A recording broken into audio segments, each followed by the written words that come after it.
नमस्ते दोस्तों। हाल ही में मेरे साथ एक ऐसा डरावना अनुभव हुआ है जिसने मुझे यह सच्चाई बताने पे मजबूर कर दिया है। मुझे नहीं लगा था कि मैं कभी भी इस कहानी को किसी को सुना पाऊंगा, लेकिन अब यह मेरी मजबूरी बन गई है। मैं 22 साल का लड़का हूँ और इंग्लैंड के बिल्कुल बीचों बीच एक छोटे से शहर में रहता हूँ। जब मैं कहता हूँ बीचों बीच, तो सच में मेरा मतलब है कि मेरे आसपास कुछ भी नहीं है।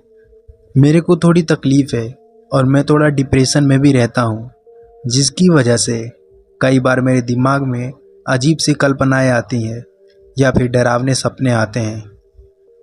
पिछले 3 रातों में मेरे साथ 3 अलग अलग घटनाएं हो चुकी हैं, 2 सपने और एक असली मुठभेड़। शुरू करने से पहले मैं ये कहना चाहता हूँ कि मुझे हमेशा से ही थोड़ा शक था कि स्किनवॉल्कर, वेंडिगो और ऐसी दूसरी जिसमें राक्षसों की बात कही जाती है, वो सच में शायद इस दुनिया पे मौजूद हैं। इन चीज़ों में मेरी रुचि तो बहुत रही है, लेकिन मैंने कभी ये नहीं सोचा था कि मैं भी कभी ऐसा अनुभव करूँगा।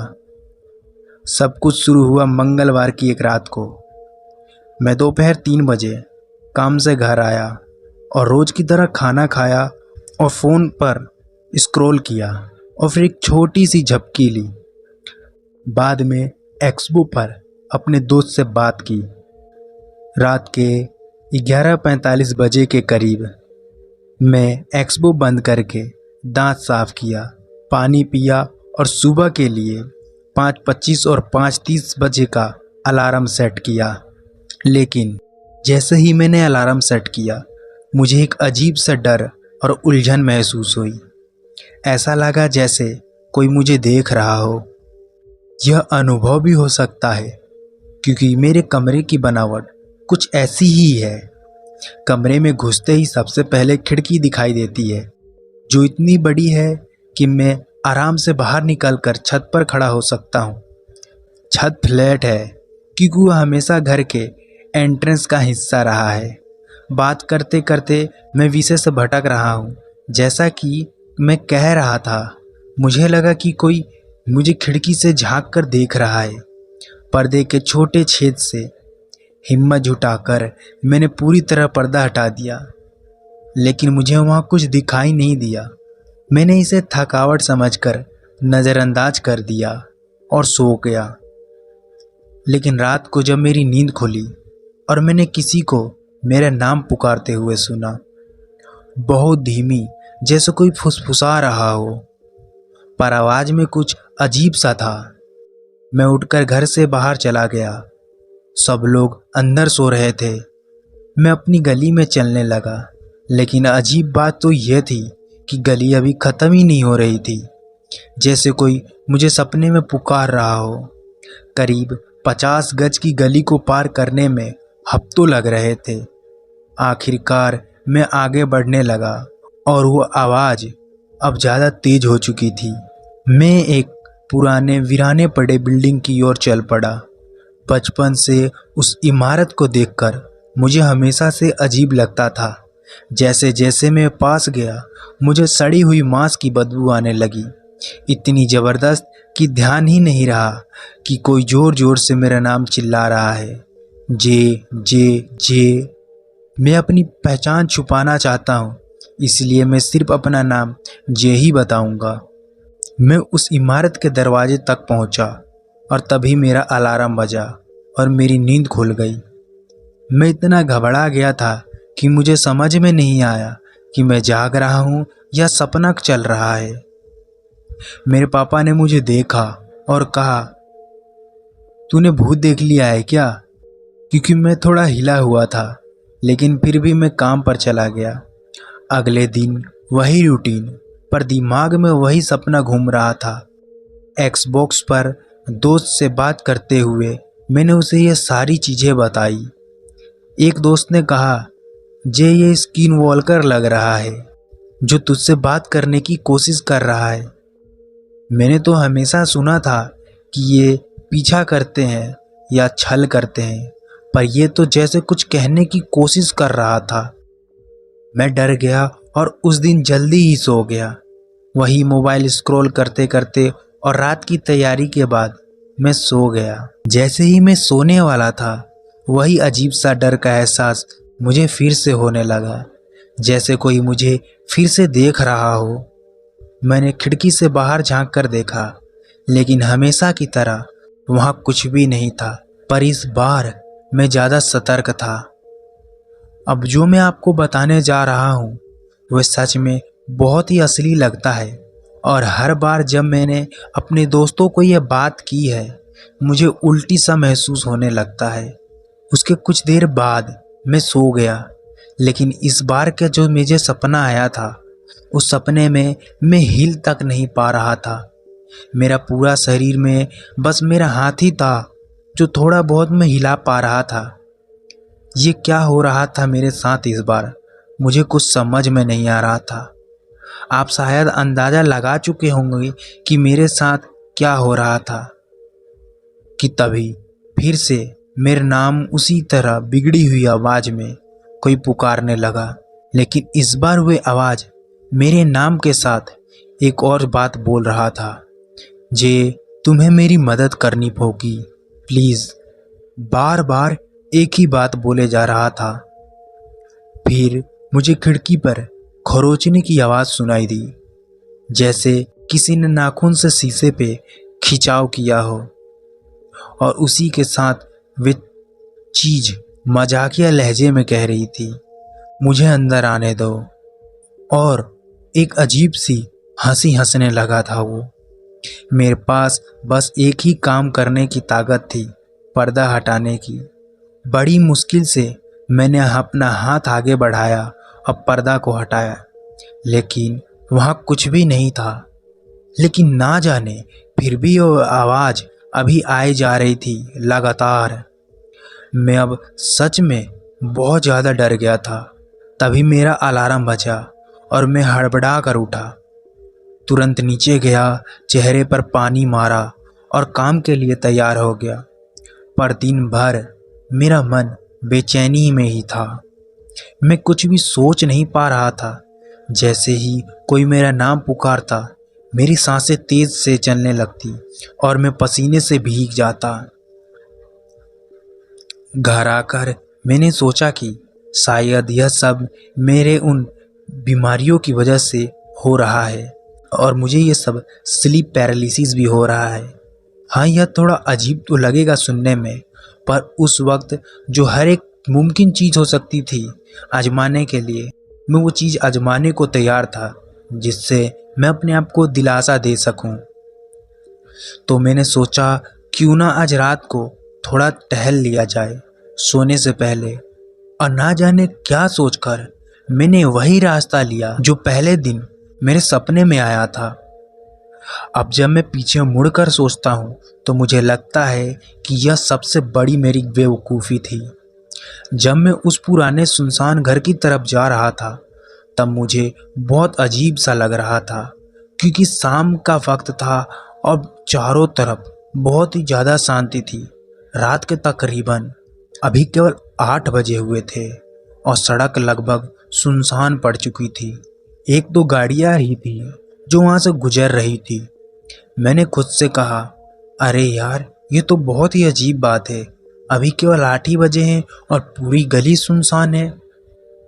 जैसे ही मैं उस घर के पास पहुंचा जो मेरे सपने में दिखाई पड़ता था, वो बहुत ही ज़्यादा भयानक लग रहा था। कि तभी अचानक वही सड़े हुए मांस की बदबू पूरे वातावरण में फैल गई, और तभी मैंने सुना जे। इस आवाज़ को सुनने के बाद मेरे को ऐसा लगा जैसे मेरे शरीर का सारा खून ही सूख गया हो।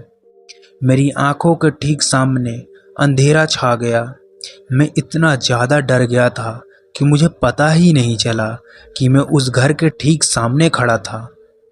उस घर के पीछे एक बड़ा सा बगीचा था जिसमें बहुत सारे पेड़ थे और एक छोटा सा जंगल जैसा लगता था। मैं जैसे ही थोड़ा पास गया, मैंने एक चीज़ देखी। 2 बड़े हरे रंग की चमकीली आंखें, बिल्कुल जैसे आग की लपटें मेरी आत्मा को छेद रही हो। दूर से देखकर तो लग रहा था उसका कद केवल 5 फीट होगा, लेकिन मैंने देखा कि वे धीरे धीरे मेरी ओर बढ़ते बढ़ते 8 से 10 फीट हो गया। वे उस जंगल जैसी जगह से बाहर निकला और जो मैंने देखा वे आज भी मेरे रोंगटे खड़े कर देता है। एक बहुत बड़ा हिरन जैसा प्राणी अपने 2 पैरों पर खड़ा था, मेरे ओर घूरते हुए। उसका आधा चेहरा इंसानी जैसा था और आधा सिर्फ खोपड़ी, जिसमें कुछ मांस के टुकड़े लटक रहे थे, जैसे उसमें सत्तों से जुड़ा हो। उसका बड़ा सा थुथुन था और उसके मुंह से पीला गंदा लार टपक रहा था। उसने धीरे धीरे अपनी बोनी सख्त भुजा ऊपर की, जिस पर खुर होने चाहिए थे, लेकिन उसके वहां कुछ नहीं था, और उसने मेरी तरफ इशारा किया। अब क्या था, इतना चीज देखने के बाद मैं वहां से भागना शुरू कर दिया। मैं अपनी जिंदगी में कभी भी इतना तेज नहीं भागा। घर आया, मैंने तुरंत दरवाजा लॉक किया, कमरे में गया, पर्दे बंद किए और खुद को अंदर बंद कर लिया। मैं ये घटना एक दिन के बाद लिख रहा हूँ और अभी भी मैं डर के मारे कांप रहा हूँ कि आज रात फिर से कोई सपना ना आ जाए, या फिर वो जो चीज मैंने देखी है वो फिर से मेरे खिड़की के बाहर ना आए। मुझे आपकी मदद चाहिए। क्या ये सब मेरे दिमाग का खेल था, या मैंने सच में किसी सिंह वॉल्कर का सामना किया था? अगर आपको इसके बारे में कुछ पता है तो ज़रूर बताएं। और मैं आपको एक बात बताना तो भूल ही गया, उस वीराने बिल्डिंग का नाम है स्प्रिंगफील्ड जाइलम। मेरा नाम एनरिक है और ये जो घटना मैं आपको सुनाने जा रहा हूँ ये खुद मेरे साथ ही घटी है। तो चलिए आज की जो घटना है मैं आपको अपनी जुबानी सुनाता हूँ। जो चीज़ मैंने देखी और जो चीज़ मैंने अनुभव किया, वैसे विश्वास तो मैं उन चीज़ों पे भी नहीं करता हूँ, लेकिन जब मेरे साथ ये चीज़ घटी ना, मैं सोचने पे मजबूर हो गया कि क्या वाकई में ये सब चीज़ मेरे साथ घटी है। आज से कुछ समय पहले की बात है, मैं बहुत ही बुरे वक्त से गुजर रहा था। मेरा मन कर रहा था कि मैं अकेला रहूं, बहुत सबसे अकेला, और एक सुकून की जिंदगी गुजारूं। मैं आपको बता दूं, मैं जहां रहता हूं वो एक छोटा सा इलाका है और उससे थोड़ी ही दूरी पर एक जंगल है। मैंने एक दिन सोचा कि क्यों ना उस जंगल में जाकर रात बिताई जाए, गाने सुने जाएं और सुकून की जिंदगी का आनंद लिया जाए।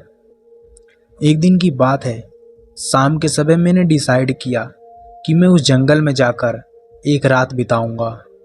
लेकिन यह फैसला मेरा बहुत गलत फैसला था। मैंने अपनी बाइक ली और शाम के टाइम उस जंगल की तरफ चला गया। कुछ समय लगे, लेकिन मैं जंगल के बीचों बीच चला गया। वहां जाने के बाद मैंने जंगल में एक ऐसी जगह ढूंढी जहां पर मैं रुक सकता था। मैं कोई वहां पर टेंट लगाने नहीं गया था, मैं नॉर्मली वहां बैठकर रात गुजारने के लिए गया हुआ था। मैंने बीच में ही लकड़ियां इकट्ठा की और आग जलाकर बैठ गया और गाने सुनने लगा। थोड़ी देर गाने सुनने के बाद इधर उधर मैं जंगल में घूमा। उसके बाद दोबारा आकर मैं आग के पास बैठ गया। तकरीबन 1 घंटा से मैं गाने सुन रहा था और लम्हों को याद कर रहा था। उस जंगल में मुझे बहुत ही अच्छा लग रहा था और बहुत ही सुकून मिल रहा था कि तभी 1 घंटा म्यूज़िक सुनने के बाद मुझे ऐसा लगा कि मुझे गाना बदलना चाहिए। गाना बदलने के लिए मैंने अपना आईपैड उठाया और गाना बदलने लगा। गाना बदलने के बाद जैसे ही मैंने आग की तरफ देखा तो मेरे शरीर में एक सिरहन दौड़ गई। मैं एक समय के लिए तो वहीं पे जमा का जमा रह गया, क्योंकि मेरे ठीक सामने एक काली परछाई खड़ी थी जिसके बड़े बड़े कान थे और उसकी हाइट लगभग 8 या 9 फीट रही होगी, क्योंकि खुद मेरी हाइट 6 फीट है और वो जब खड़ा था तो उसकी हाइट का मैं अनुमान लगा सकता था कि उसकी हाइट कितनी है। मैं उसे नहीं देख पाता, लेकिन आग की रोशनी में चमकती हुई आंखों की वजह से मैंने उसको देख लिया। वो देखने में बहुत ही अजीब लग रहा था। कुछ समय के लिए हम एक दूसरे को देखते रहे। वे मुझे देख रहा था और मैं उसे देख रहा था। हम दोनों में कोई भी मूवमेंट नहीं थी कि तभी मेरे दिमाग ने कहा कि भाग यहाँ से, यहाँ रुकना खतरे से खाली नहीं है। कि तभी मैं वहाँ झटके से उठा और तुरंत अपनी बाइक पे जाकर बैठ के बाइक को स्टार्ट करने लगा। लेकिन कहते हैं ना, जब बुरा वक्त आता है ना, तो हर तरफ से बुरा वक्त चालू हो जाता है। मेरी बाइक पता नहीं क्यों स्टार्ट होने का नाम ही नहीं ले रही थी। ऐसा लग रहा था मुझे कि जैसे कोई हॉरर फिल्म चल रहा हो, कि सामने खतरा हो और बाइक चलने का नाम ही नहीं ले रही हो। लेकिन वो जो भी जीव था, वे वहीं आग के दूसरी तरफ खड़ा होके मुझे बस घूरे जा रहा था और ना ही कोई मूवमेंट कर रहा था। मैं अभी बाइक स्टार्ट करने की कोशिश में लगा हुआ था। मैं बार बार बाइक की किक मारे जा रहा था कि तभी अचानक बाइक स्टार्ट हुई और मैं तुरंत एक घोड़े की रफ्तार में वहां से बाइक चलाता हुआ जंगल से बाहर निकला। मैंने अपना सारा सामान वहीं छोड़ दिया था, अपना आईपैड और जो भी चीज़ मैं ले गया हुआ था। मैं घर पहुंचा। घर पहुंचने के बाद मैंने ये सारी बातें अपने मम्मी और पापा को बताई। जब मेरे मम्मी पापा ने सुना तो उनको शायद मेरी बातों पे विश्वास नहीं हुआ। उन्होंने बस मुझे इतना कहा कि रात के समय तू जंगल में क्या करने गया हुआ था। मैंने अपने पापा को सारी बात बता दी थी और उनसे कहा कि मेरा आईपैड वहीं रह गया है, आप मेरे साथ चलो और उसे लेकर आते हैं। लेकिन मेरे पापा ने मना कर दिया कि नहीं, रात बहुत हो चुकी है, हम कहीं नहीं जाएंगे। उनकी यह बात सुन के मुझे पता तो चल गया था कि वह मेरी बातों पर विश्वास नहीं कर रहे हैं। कि तभी मैंने अपने एक दोस्त को फ़ोन किया, क्योंकि मैं दोबारा वहाँ जाना चाहता था। मुझे अपने सामानों की बहुत चिंता थी।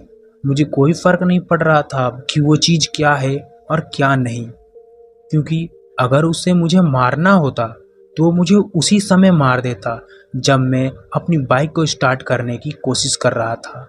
लेकिन उसने ऐसा कुछ नहीं किया। बस इसी बात ने मेरे अंदर हिम्मत बांध दी और मैंने अपने एक दोस्त को कॉल किया जो कि मेरे घर के पास में ही रहता था, और खुशकिस्मत से वो मेरे साथ जाने को तैयार हो गया। हम दोनों जंगल की तरफ बढ़े। मेरे दोस्त के पास एक तलवार रखी हुई थी। मैंने उससे उसे लेने को भी बोल दिया था और मेरा दोस्त तलवार लेकर उस जंगल की तरफ हम दोनों गए। मेरे दोस्त ने एक कैमरा भी ले रखा था। हमने सोचा कि अगर वो क्रिएचर हमको दोबारा दिखेगा तो हम उसकी फ़ोटो ले लेंगे और घर पर सबूत के तौर पे दिखाएंगे। उसके कुछ देर बाद हम दोबारा उसी जंगल में पहुंचे और उसी जगह पहुंचे जहां पर मैं रुका हुआ था और जहां मैंने उस क्रिएचर को देखा था। लेकिन जाहिर सी बात है, वो क्रिएचर अब वहां नहीं था। मैंने अपना आईपैड उठाया और जो मेरे सामान थे मैंने सबको उठाया और फिर हम जंगल से बाहर आने लगे। मुझे अभी भी ऐसा लग रहा था कि कोई चीज़ है जो मुझे घूर रही है। मैंने इधर उधर देखा भी, लेकिन मुझे कुछ भी नहीं दिखा। लेकिन मेरे दिमाग में अभी भी उसकी वो चमकती हुई आंखें आए जा रही थी। कुछ दूर आगे बढ़ने के बाद हमें एक मकान दिखा जिसमें से थोड़ी रोशनी आ रही थी। हमें लगा कि शायद घर के लोग अभी भी जग रहे हैं, लेकिन कुछ देर देखने के बाद हमें पता चला कि ऐसा कुछ नहीं है, बल्कि उस घर में तो आग लगी हुई है। हमने तुरंत 911 पे कॉल किया, लेकिन कुछ समय बाद हमें पता चला कि वह घर तो पहले बहुत पुराना था और वहाँ के रहने वाले लोगों ने उसको कब का छोड़ दिया है, और पता नहीं कैसे वह आग की लपेट में आ गया। अब मैं ये सोचता हूँ कि उस रात को जो मेरे साथ घटा, जो मैंने आग के सामने उस क्रिएचर को देखा और इस घर में अचानक से आग लगना और उस जीव को और उस जीव का मेरे सामने आ जाना, इन दोनों चीज़ों का आपस में कोई ना कोई कनेक्शन तो है। लेकिन मैं आज तक समझ नहीं पाया कि वो क्रिएचर जो भी था वो आखिर था क्या। मैं आज भी जंगल जाता हूँ, लेकिन वो जो डर है ना, जो चीज़ मैंने महसूस की थी, जो चीज़ मैंने फेस किया था, वह चीज़ आज भी मेरे दिमाग में कहीं ना कहीं बैठी हुई है और एक डर मुझे हमेशा रहता है कि दोबारा मेरा सामना उस क्रिएचर से कभी ना हो। तो दोस्तों, कैसी लगी आज की हमारी ये कहानी? अगर हमारी ये कहानी आपको अच्छी लगी हो तो वीडियो को प्लीज़ लाइक करिए। चैनल पर नए हैं तो चैनल को भी सब्सक्राइब करके बेल नोटिफिकेशन ज़रूर ऑन कीजिएगा और मिलते हैं ऐसी वीडियो के साथ। तब तक के लिए बाय बाय।